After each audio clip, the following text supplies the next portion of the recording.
After the death of Aibak, his son, Nur al-Din Ali took over in 1257. Nur al-Din Ali was the second Mamluk Sultan of Egypt, ruling from 1257 to 1259.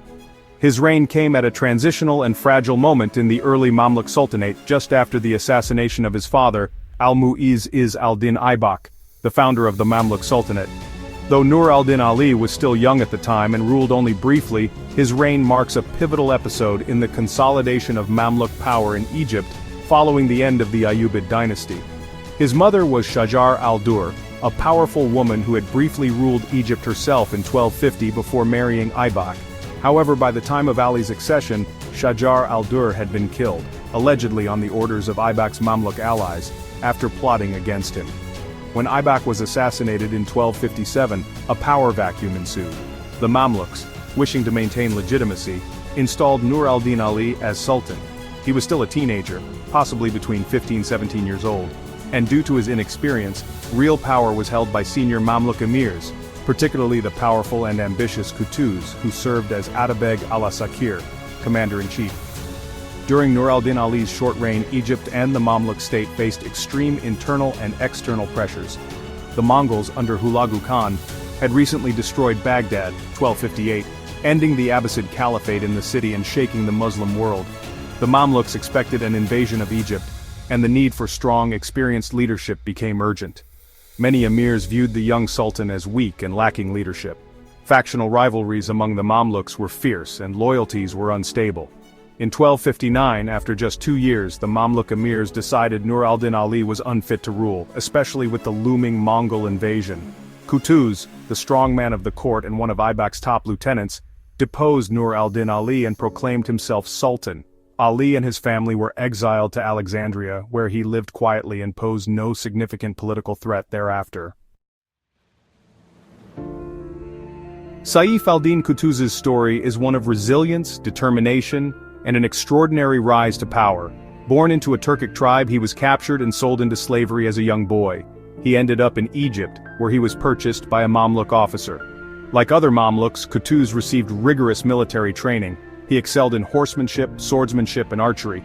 His natural leadership qualities were evident from a young age. He quickly rose through the ranks. Qutuz's intelligence and strategic mind did not go unnoticed. He gained the respect of his fellow Mamluks. He eventually became a powerful commander within the Mamluk army. However, Qutuz's path to power was not without its challenges. The Mamluk Sultanate was known for its internal power struggles. Qutuz navigated through these treacherous political waters with skill and determination. He formed alliances, outmaneuvered rivals, and eventually seized the throne in 1259. He became the Sultan of Egypt, a remarkable feat for a man who had once been a slave. Saif al-Din Qutuz was a visionary leader. He understood the importance of unity and decisive action. He assumed the mantle of leadership at a time when the Mamluk Sultanate was facing its greatest threat yet, the Mongol invasion. The Mongols, under the leadership of Hulagu Khan, had already conquered vast swaths of land. They were advancing relentlessly towards Egypt. Qutuz knew that the fate of the Islamic world hung in the balance. He immediately set about preparing his forces for the inevitable confrontation. He rallied his people, inspiring them to fight for their faith and their freedom. Qutuz's strategic brilliance was evident in his handling of the Mongol threat. He made the bold decision to confront the Mongols head-on. This was a risky move. The Mongols were known for their military prowess and their superior numbers. He chose the battlefield carefully. He selected Ain Jalut, a strategic location near the present-day West Bank. Qutuz's decision to confront the Mongols at Ain Jalut was not just a military one but also a strategic one. He understood that defeating the Mongols in a decisive battle was crucial to breaking their aura of invincibility. A victory at Ain Jalut would not only save Egypt but also send a powerful message to the rest of the Islamic world. After Baghdad's fall, the Mongols turned westward. Hulagu's forces captured Aleppo and Damascus. Hulagu sent envoys to Qutuz in Egypt demanding submission. Qutuz executed the envoys, a bold and dangerous defiance that signaled he would not surrender. Qutuz sought to unite Muslim forces. He made an alliance with Baibars, another powerful Mamluk commander. He negotiated with Crusader states, particularly in Acre, to secure safe passage or neutrality. He mobilized a disciplined army, marching from Cairo to Palestine. The battle took place on September 3, 1260. The Mamluks under Qutuz faced the Mongol army under Kitbuka, one of Hulagu's top generals. Qutuz and Baybars used feigned retreat tactics, a strategy the Mongols themselves often used. Qutuz personally rallied the troops during a critical moment, famously shouting "Wa Islama, O my Islam," as a battle cry. The result was a decisive Mamluk victory.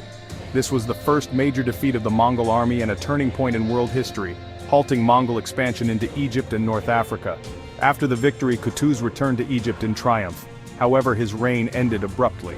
Just a few weeks after Ain Jalut, Qutuz was assassinated by fellow Mamluk emirs, reportedly led by Baybars, near Al-Salihiyah in the eastern desert. The reason for his assassination were Qutuz's refusal to grant Baybars the governorship of Aleppo. Qutuz is remembered as a hero of Islam and a savior of Egypt and the Muslim world from Mongol conquest. His victory at Ain Jalut preserved the Islamic identity of the Middle East. The independence of Egypt from Mongol domination and the continuation of Islamic scholarship, culture and governance in Cairo, Damascus and beyond. The enduring significance of the Mamluk victories. The Mamluk triumph over the Mongols at the Battle of Ain Jalut in 1260 was a watershed moment. It marked the end of the Mongol westward expansion. It saved the Islamic world from a potentially catastrophic conquest. This victory had a profound psychological impact as well. It shattered the aura of invincibility that had surrounded the Mongols. It demonstrated that the Mongols were not invincible. This inspired resistance movements in other parts of the world. The Mamluks, once slaves themselves, became the defenders of the Islamic world. They provided a much-needed sense of hope and resilience during a time of uncertainty and fear. The Mamluk victories against the Crusaders were equally significant. They successfully repelled multiple Crusader attempts to conquer Egypt and the Levant. These victories ensured that the holy cities of Jerusalem and Mecca remained under Muslim control.